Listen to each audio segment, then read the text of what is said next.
Diante disso, José se revela, ele fica angustiado, chora, e aí ele passa novamente a falar em hebraico, porque ali ele estava usando intérprete até aquele momento, se revela aos irmãos, e ele diz exatamente essas palavras que nós lemos juntos aqui no versículo 5.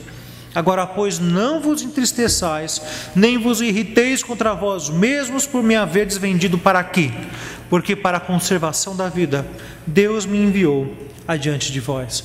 Olha que compreensão que José tinha a respeito da sua vida e de todas as circunstâncias que o cercavam. Tudo o que está acontecendo foi dirigido por Deus para um fim maior, um fim bom, perfeito e agradável. Essa é a vontade de Deus. Mas a partir dessa narrativa ou dessa resposta de José aos seus irmãos, eu consigo identificar aqui algumas coisas que podem nos ajudar. Como eu posso ter também uma compreensão da minha vida, entendendo que Deus está no controle, que mesmo o mal que me assola e que me cerca não é para o meu mal? Como eu posso fazer isso? A primeira coisa que eu olho aqui nesse texto é que José tinha compreensão de que o mal é perene no mundo que o cercava. Olha, o mal acontece, o mal é praticado. Todos nós, a cada dia, sentimos o mal contra nós. Sexta-feira terminou o prazo para a declaração do imposto de renda. Você quer uma coisa que mais é mal para o brasileiro do que perceber que 4 meses do seu ano é trabalhado para entregar o dinheiro limpinho na mão do governo? É revoltante. Sinceramente, isso não é desculpa para ninguém sonegar o imposto, mas que é revoltante, é mal. Pode ser o bandido que tira o que é seu, pode ser o desemprego, pode ser a injustiça que você sofre, pode ser a incompreensão dentro do seu próprio lar. O mal nos cerca. E se você olhar o livro de Gênesis, gente, quanta maldade está no livro de Gênesis. E você pode pensar, os ímpios são maus mesmo, mas nem sempre são os ímpios a praticar a maldade. O livro de Gênesis é uma prova clara disso. Só nos capítulos que antecedem aqui a história de José, ou nos meandros da história de José, a gente vai ver, por exemplo, o caso de Diná, irmã de Simeão, irmã de Levi. O que acontece com ela? É estuprada. E aí o que acontece? Simeão e Levi, eles armam contra o povo dos estupradores e matam todo mundo. Simeão, Levi. Depois a gente vê o Judá, o nobre Judá. O que ele faz? Ele vai visitar não sei quem lá e dorme com uma prostituta. Ele não sabia, mas era nora. Que mais maldade do que essa? José foi vendido como escravo. Padeceu das mentiras da esposa de Potifar, foi esquecido pelo copeiro. Nós não podemos ter muitas esperanças em relação a esse mundo. Tira seu cavalinho da chuva. Não espere encontrar a felicidade. Não espere repousar o seu coração nas coisas desse mundo, porque este mundo é mau. Esse mundo judia de nós.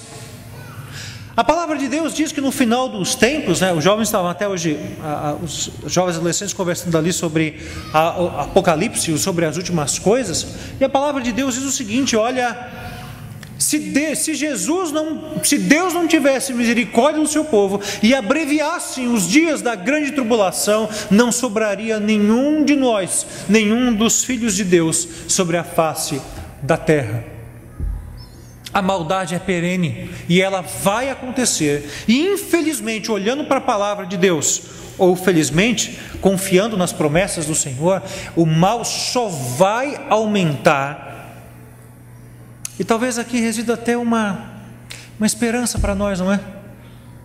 Quando você vê que o mal a cada dia prospera sobre o bem, saiba, isso é mostra de que Cristo está próximo de voltar.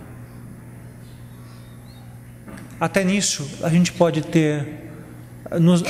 se alegrar. A calamidade social vai preceder a vinda de Cristo. É a bandeira de que Cristo está retornando. O mal, então, irmãos, é perene. Mas isso não impediu com que José tivesse uma atitude de gratidão. Não diz a Bíblia em nenhum lugar que José foi grato a Deus por tudo o que estava acontecendo. Mas uma coisa é fato: onde José botou a mão, funcionou.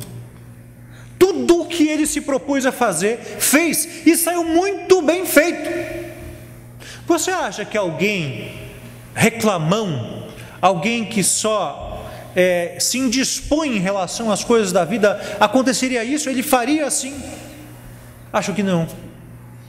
Em nenhum momento José lamuria contra Deus, reclama das coisas que Deus lhe dá. Ao contrário, você vê José se relacionando com Deus na casa do pai. Depois você vê José se relacionando com Deus na casa de Potifar. Ele não abandonou Deus. Vejam só, irmãos, ele não esperou ser restaurado à condição de governador para se lembrar de novo de Deus. Ele nunca, jamais, nem nos momentos mais angustiantes da sua vida, de maiores injustiças, ele não largou da comunhão com Deus. O que ele fez na casa de Potifar? Como ele argumentou com a mulher de Potifar? Você se lembra? Deita-se comigo. Deita-te comigo, disse ela. Ele virou para ela e disse assim: eu não faria tal coisa contra o meu Deus. Ele não deixou a comunhão com o Senhor na casa do pai, nem na casa de Potifar, nem na prisão, ao ponto de ele poder interpretar, pelas condições que Deus lhe deu, interpretar os sonhos do padeiro e do copeiro. Não deixou a fidelidade do Senhor, nem quando estava, como dizem por aí, por cima da carne seca. Não, esteve com o Senhor em todo o tempo. Um homem grato. E isso a gente percebe que essa gratidão fazia com que Deus fosse o centro de todas as coisas. Deus é o centro. Percebam, irmãos, que agora aos irmãos ele se revela dizendo o seguinte: olha, o mal que vocês intentaram contra mim, Deus o converteu em bem. E se vocês quiserem aí avançar um pouquinho, depois acontece o quê? Jacó morre, eles vão todos para o Egito, Jacó morre no Egito, e aí os irmãos ficam muito preocupados, porque eles achavam que quem protegia eles da fúria de José era o pai vivo. E eles acharam que agora que o pai morreu, José vai descer além em nós. Então vamos fazer o seguinte: vamos mentir para José, dizendo para ele que o último desejo do pai no leito de morte foi que José cuidasse de nós. E assim eles inventam a história. E aí José trata de dizer o seguinte para eles, Gênesis 50, versículo 20: vós na verdade intentastes o mal contra mim, porém Deus o tornou em bem, para fazer como vedes agora, que se conserve muita gente em vida. Não precisa de mentiras não precisa de nada disso. Os olhos de José, acima de qualquer outra coisa, estavam voltados para Deus. Eram em Deus que ele se concentrava. Deus é o autor de todas as coisas. Deus é a fonte primária de tudo o que acontece conosco, tanto o bem quanto o mal. Dá para acreditar nisso, que o mal também procede de Deus? O mal também procede de Deus. Jó disse isso: temos recebido o bem de Deus, porventura não recebemos também o mal. Você acabou de ler isso aí em Lamentações capítulo 3, você viu isso ou não? Acaso não procede do Altíssimo tanto o bem quanto o mal?